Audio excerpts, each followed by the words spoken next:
Hello students, I am going to tell you about the Forest Rights Act, which is a macro policy initiative of the Government of India and indeed a landmark legislation because it recognizes for the first time that something must be done for the development of the tribals, an issue much neglected even in independent India.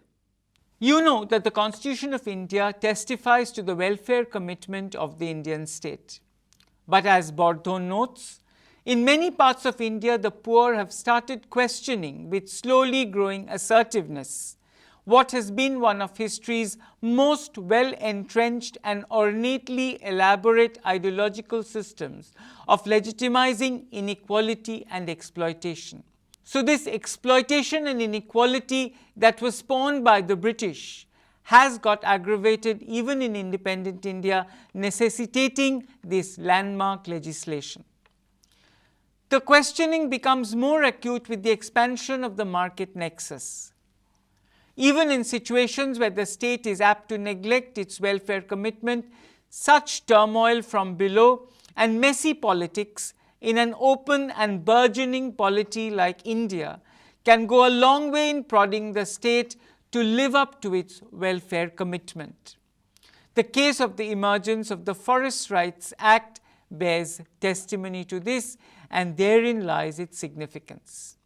The Scheduled Tribes and other traditional forest dwellers Recognition of Forest Rights Act, simply referred to as the Forest Rights Act or the FRA, enacted by the Indian Parliament in 2006, however, did not emerge from unproblematic and consensual deliberations. Rather, the struggle to pass the Act and to keep the key elements intact was fraught with intense contestations. Central to the process of policy development in this case has been the use of collective pressure through an unusual coalition of interests spread across the states of India, which ultimately paved the road to this new institutional settlement.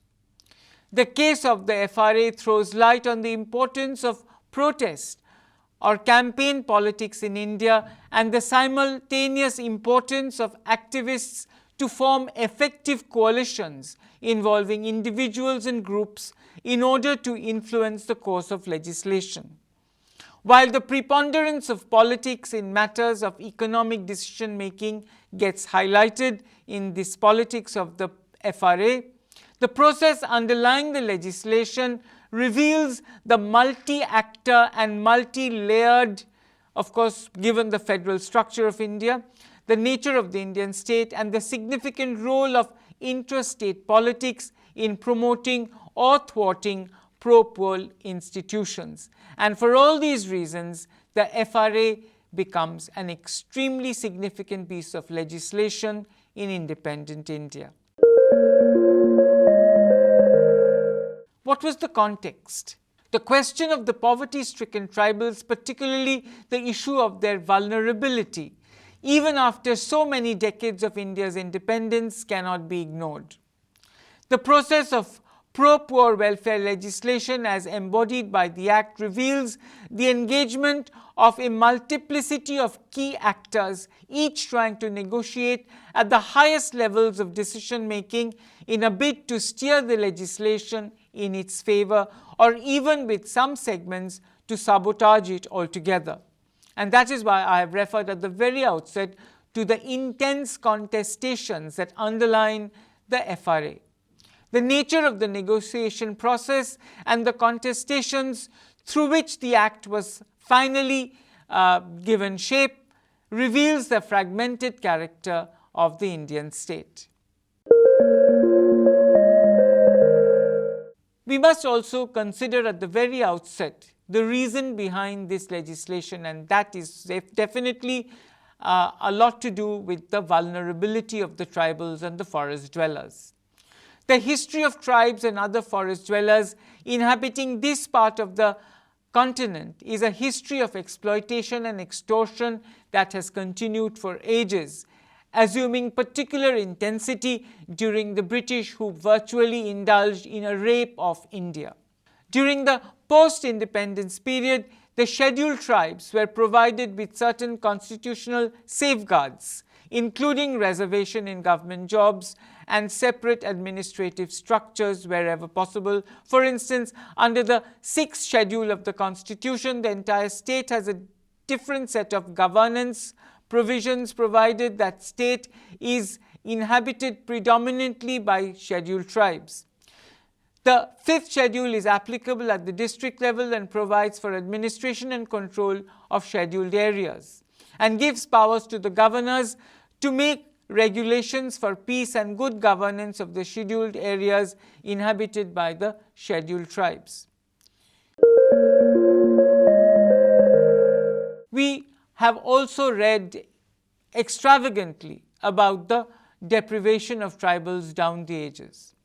The deprivation of the tribals and the problem of non-recognition of their rights to land and forest resources worsened after independence, when the unsurveyed community lands under the princely states, the zamindars and private owners, were transferred to the forest department through blanket notifications declaring them deemed reserved or protected forests.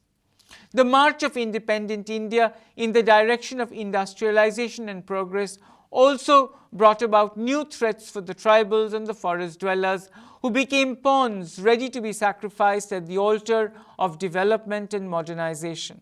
Ramnath observes that there are numerous cases where the usurpation of tribal lands is overlooked by a largely non-tribal government that accepts tribal people's displacement as a condition for development.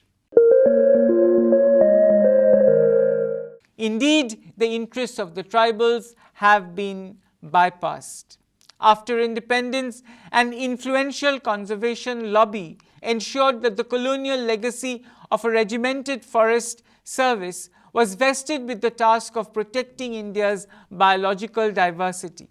In the 1970s, the Indian Parliament began to take an active interest in formulating policies and regulations to protect India's environment. Serious concern over the decline of the tiger necessitated that protection was resumed with renewed vigor. In 1976, provisions were inserted into the Constitution that imposed responsibilities on both the state and the citizens to protect the environment. And in all this, the haplessness of the tribals have got aggravated. There ensued a spate of notifications of national parks and sanctuaries seeking to protect and preserve India's wildlife and their habitat. The Department of Environment was established in India in 1980 for the purpose of ensuring a clean and a healthy environment for the country, and this was subsequently upgraded to become the Ministry of Environment and Forests in 1985. Consequently, the traditional users of land, who are referred to as the Adivasis, were being increasingly restricted in their access to what had sustained them for centuries. These people were increasingly looked upon, ironically, as encroachers. The poverty of the tribal renders the tribal vulnerable. The Ministry of Environment of Forests is today the primary agency in the administrative structure of the government for planning, promotion, coordination, and overseeing the implementation of environment and forestry programs. The ministry works towards conservation and survey of flora, fauna, forests and wildlife, prevention and control of pollution, afforestation and regeneration of degraded areas, and protection of environment in the framework of legislation. But then do remember that the state is not a unitary actor. As Leftwich clarifies, politics can be conceptualized as consisting of all the activities of cooperation, conflict and negotiation involved in decisions about the use, production and distribution of resources, whether these activities are formal or informal, private or public, or a mixture of all.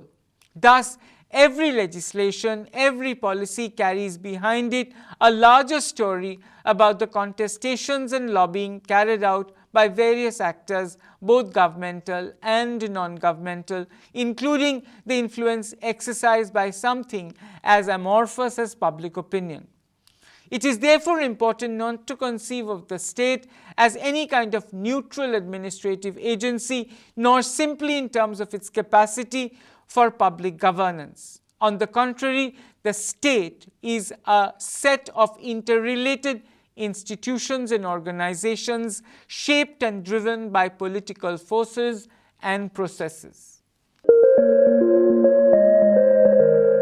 So, what is the policy process underlying the legislation of the FRA? The policy process reveals the nature of the state as a multi-actor and a multi-layered entity, and the primacy of intrastate politics in matters of reaching decisions on pro-poor institutional reform. From the standpoints of the key actors, two main opposition positions emerged. One group who were supportive of the legislation and another group which opposed it. And you will see this very interesting tussle has animated the politics behind the FRA. So, what about the arguments on part of those who were canvassing in favor of the tribal rights? The collective campaign by forest rights activists, various political parties, champions of human rights harped on the following arguments in favor of the Act. First, the issue of democratic rights on part of the people who have been long deprived, the tribals. Group demands articulate over the years and often manifesting in the form of agitation politics and social movements could no longer be ignored by the central and the state governments. Second, it has been felt that the insecurity of tenure and the fear of eviction are perhaps the biggest reasons why tribal communities feel emotionally as well as physically alienated from forests and forest lands.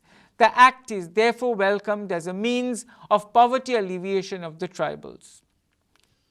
Third, as far as improved incentive to ensure conservation is concerned, it is perhaps erroneous to assume that conservation of the natural resources of the country will be possible through a strengthening of the colonial practice of forest governance. One cannot afford to ignore any longer the tremendous traditional knowledge and practices of several tribal communities and forest dwellers which were conservation oriented.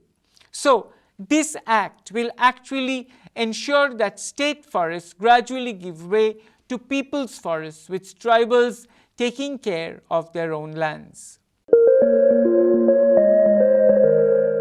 But there were various arguments also put forward against the legislation. First, it was widely feared that India's forest cover is dwindling. With such legislation, the situation could worsen. The underlying fear is that conferring occupational rights on the tribals will result in large-scale felling of trees. They will do whatever they want. Second, national parks and wildlife sanctuaries cannot be constituted in areas with traditional rights where the Gram Sabha is expected to be the governing authority.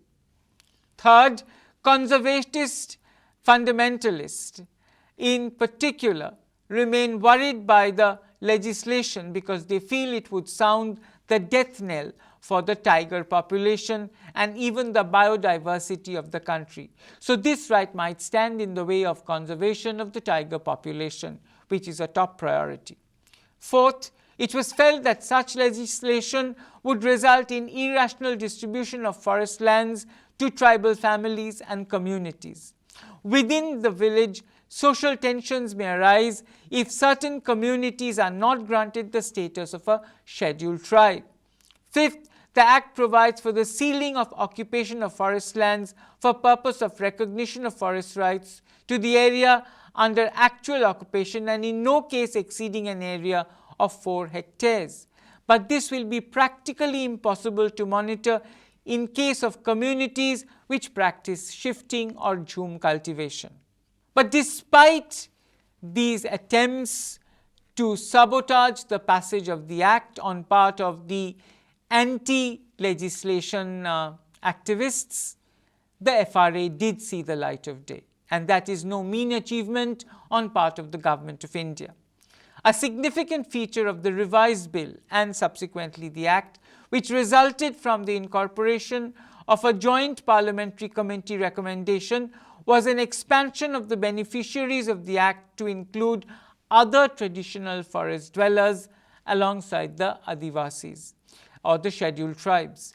This was heavily opposed by wildlife conservationists who apprehended that non-tribal persons who have occupied forest land may take advantage of this vague definition to claim rights under the Act as other traditional forest dwellers. But despite protracted opposition, the Forest Rights Act was ultimately legislated by the Indian Parliament in 2006. Some of the salient provisions of the Forest Rights Act deserve attention.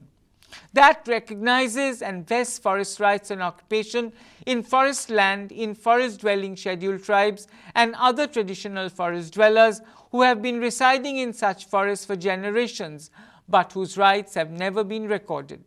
Second, the Act provides for recognition of forest rights of other traditional forest dwellers, provided they have for at least 3 generations prior to 13 December 205 primarily resided in and have depended on the forest land for bona fide livelihood benefits and needs. A generation for this purpose would mean a period of 25 years. Third, the cutoff date for the recognition and vesting of forest rights under the Act will be 13 December 2005. And fourth, the Act provides for the ceiling of occupation of forest land for purpose of recognition of forest rights to the area under actual occupation and in no case exceeding an area of 4 hectares. The Act provides for conferring rights in the national parks and sanctuaries, also renamed as critical wildlife habitat, on a regular basis. The Act provides for the right to hold and live in the forest land under individual and common occupation, for habitation or for self-cultivation, for livelihood by members of a forest-dwelling scheduled tribe or other traditional forest dwellers. And the Act also recognizes the right of ownership, access to collect, use and dispose of minor forest produce which has been traditionally collected within or outside village boundaries. However, there are grounds for apprehension even when the Act came into force. First, the Act seeks to recognize the rights of those residing in and who depended on forest or forest lands for bona fide livelihood needs. It is not clear what residing implies. Most forest dwellers do not strictly dwell inside forests but live on the fringes and are dependent on forest land for their survival and livelihood. It is also disturbing that neither the Act nor the rules specifies time limits for the work to be done by the various committees in recording and accepting claims, which means that people can be kept waiting for any length of time. Third, the Act is commendable in as much as forcible displacement of the people has been made illegal. The Act also specifies that in case of illegal eviction or displacement, there will be in situ rehabilitation, including provision of alternative land. However, the rules fail to clarify as to who will provide this alternative land. Fourth, implementation of the critical wildlife habitat provisions is likely to be highly problematic. So in the end, one wonders whether this is really a populist gesture on part of the government, or is it a case of political triumph in favor of the neglected Adivasis. One wonders whether the FRA is at heart a populist gesture on part of the government. On the one hand, there are some who believe that it is basically a political move to cover up its failure on the development front and shift focus to its commitment to democracy and human rights. This is important in an age of globalization when India, along with its pursuit of higher economic growth, must also display, both nationally and internationally, its concern for and commitment to the plight of the poor and the marginalized segments of the population. But in all fairness, one has to admit that the FRA is commendable and a rare case of politically marginalized groups like the forest-dwelling tribals and the forest-dependent poor extracting a concession from India's ruling political elite. It could well be an indication that the politicized poor are becoming increasingly influential, that they are becoming more capable in terms of defending and extending their autonomous spaces within India's political economy. So it is definitely a feather on the cap of India's democracy also. Their economic security or pauperization in the days to come will depend in good measure upon their ability to safeguard and protect both their private and common property on which their livelihood depends. So what is the real significance of this legislation? One has witnessed in independent India a spate of new social movements which are important in terms of the void they fill, where the state and other social and cultural institutions are unable or unwilling to act in the interest of their members. Social movements step in where institutions do not exist, or when they fail to serve or violate and contradict people's interests. These new social movements today mobilize people in pursuit of common interests. One may thus view in the legislation of the Forest Rights Act an indication of the maturing of Indian democracy from a centralized, elitist, even statist domain to a decentralized, participatory and a mass-based plane where the common people are definitely having a voice in the future of the nation. Does therefore the Forest Rights Act represent the state's welfare role? Dispensing its welfare role through pro-poor institutional reform, the state may well resemble some kind of scaffolding of which the FRA is just a plank. However fruitful it will be, or to what extent it will deliver its promises, will depend on how well integrated it is with other mechanisms and devices addressing the same cause. In that sense, the FRA must be read together with legislations like the Panchayat Extension to Scheduled Areas Act 1996 or PESA and the National Rural Employment Guarantee Act 2005 or NREGA PESA, essential in extension of the constitution for tribals and forest dwellers, guaranteeing that in Schedule 5 areas, the Gram Sabha will have the power to manage community resources and must be consulted on land acquisition, resettlement, etc.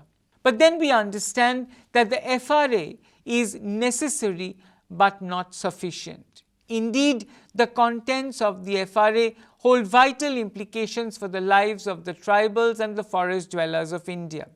At the same time, it must be accepted that the Act by itself will not alleviate the poverty or improve the plight of the marginalized forest-dwelling people of India. It is certainly a landmark legislation that needs to be complemented by other informal institutions. Such informal institutions may make the formal institutions more effective or efficient and may fill gaps. One recognizes the need for complementary institutional mechanisms and interventions for making the FRA both operative and fruitful.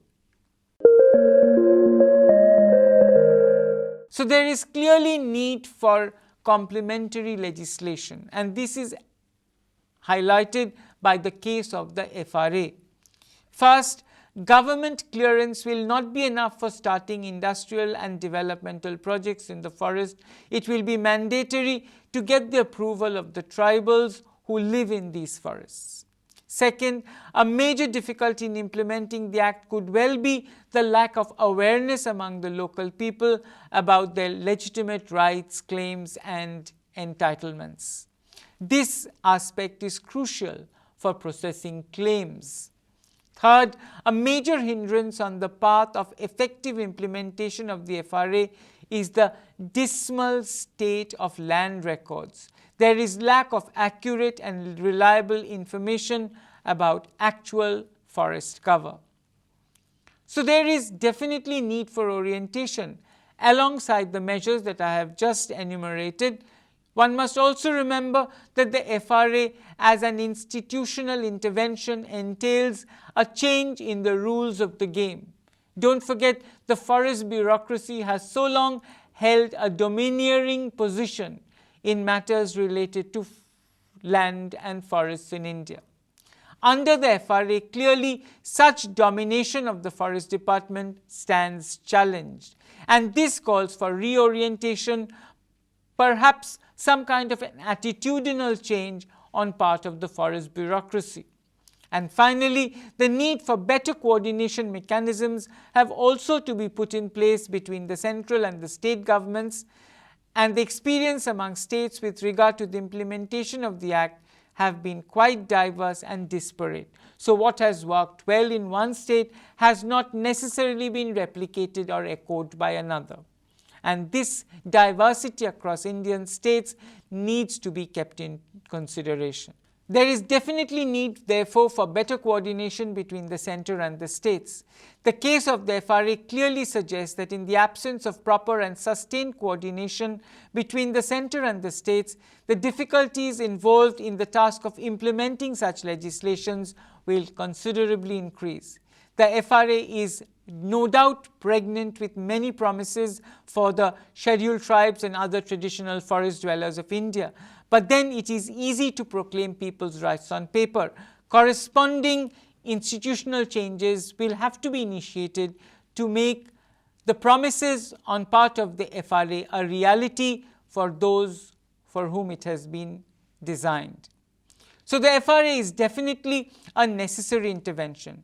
A study on the poverty among tribals in the southwest Madhya Pradesh reveals that despite significant changes in socio-economic and infrastructural development of the tribals pertaining to literacy, mortality, crops and markets, various anti-poverty programs, etc., nothing much has really happened, and there have been injustices which have not really got corrected. The study concluded that the ultimate solution would in restructuring the macro policies pertaining to property rights and access to resources, sectoral priorities, and social mobilization for bringing about substantial improvement in the people's livelihood. So the FRA is definitely a macro policy initiative, and therein lies its appeal. It is definitely a worthy initiative on part of the UPA government. It seems that it would be premature to dismiss the FRA merely as a populist gesture on part of the government.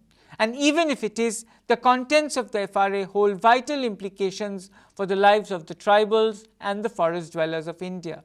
At the same time, it must be accepted that the Act by itself will not alleviate poverty or improve the plight of the marginalized forest-dwelling people of India. In conclusion, one has to therefore remember that if politics dominates the arena of policy making, it will be no less dominant in the domain of policy implementation. As in the case of the process which led to its enactment, effective implementation of the Forest Rights Act will also require intelligent activism geared towards building focused and effective coalitions both in the centre and across the states. This suggests that the state will need to initiate additional complementary institutional changes so as to curb attempts that are likely to frustrate the successful implementation of welfare measures for substantial sections of the Indian population as embodied in the Forest Rights Act, which, as I have reiterated at the outset, is a landmark legislation in India to benefit the poor and the marginalized. Thank you.